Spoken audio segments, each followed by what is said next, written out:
Hey y'all, it's Anime Cam. Today I'm going to be reviewing episode 54 of Gegege no Kitarou. And I gotta say, this episode brought in a lot of different angles that I wasn't expecting.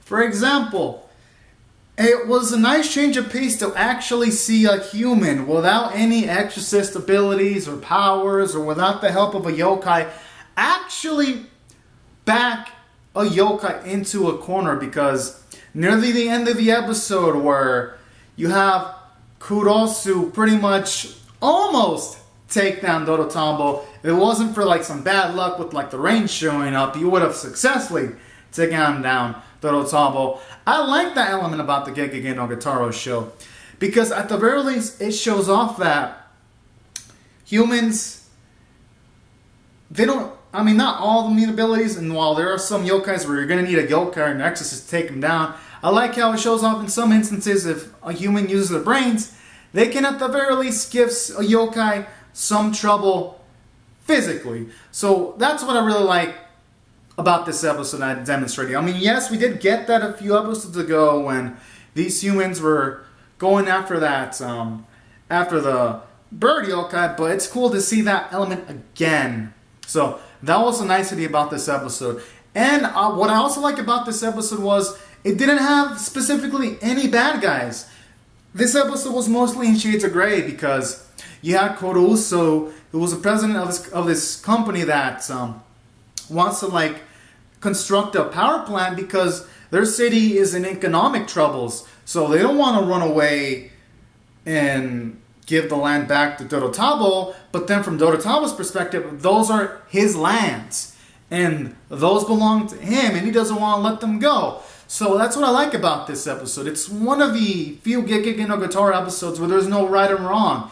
Both the sides are right, because from Kitarou's perspective, if he lets this go, the city he lives in is going to be in economic shit. So that pretty much justifies his reasoning. And then you see like his little kid, how much he loves, and it's like, oh, it makes you kind of want to root for him. And at the same time makes you want to root for Dorotabo too, because the animes, like, they make most of the yokai charming. So that's what I like.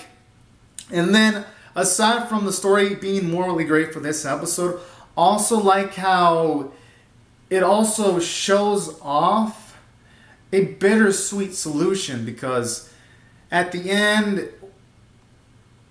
Kitarou's forced in a situation where he didn't want to deal with Dorotabo, didn't want to kill him, because he was did want Dorotabo to get his lands back. He was even trying to convince Kitarou to give the lands back. When he takes Dorotabo down, it's kind of sad, especially at the end, because after Kitarou and his son are like in a near-death experience, he pretty much backs out of the construction, and then he even builds a little funeral for Dorotabo, and I think that's what makes the episode sad. And I think it has an interesting moral message too. Sometimes we as people will do things that we regret, but we only regret it when it's too late. And in this case, it's kind of like, yeah, they gave the lands back to Dorotabo and all that stuff, and yeah, he'll probably come back after like another 30 years because only his body was destroyed, not his soul wasn't obliterated. But it kind of like makes you feel for the yokai. And I like how at the end you see Kitarou all kind of sad. And it really gives the episode a unique feel. How not all episodes in the show have to have a happy ending. So that's what I thought from a story standpoint. This episode was engaging. From a character standpoint, it was engaging too. Like, I never thought, aside from it fleshing out Kitarou, because we get to know his motives and all that, and how even though Kitarou was kind of like the indirect cause of his father's death and he lost his eye, he was still grateful towards Kitarou for saving their lives, because they were technically saved from Dorotabo 30 years ago. I liked the amount of fleshing out they gave to this character, all in a span of a single episode. It was really beautiful. And they also gave Kitarou some fleshing out too, that I was impressed. Like, to see that kind of dark side to him when after he takes out Dorotabo 30 years ago and he regrets it, and he's saying stuff like he shouldn't have helped out humans. I like how it shows you Kitarou accidentally, indirectly kills someone, because this person dies 3 days later. And what I like about this is it kind of shows you Kitarou in the past kind of had a dark streak, And that helps characterize in episode 1 why he kind of, when interacting with humans, he wasn't so warm at all. And only when he started hanging out with Mon, he started to see the upsides in humans. And that's how he changed. And what I like about this episode went the extra mile when Kitarou was even realizing that he really didn't have any faith in humans. And so now recently where he has more faith in them. And I like to see that kind of self-reflection in Kitarou because it shows you he's growing, he's maturing, and he's acknowledging the previous weaknesses he has. It just makes this anime feel much, much more substantial narratively because of that. And it makes Kitarou feel like a much more fleshed out character.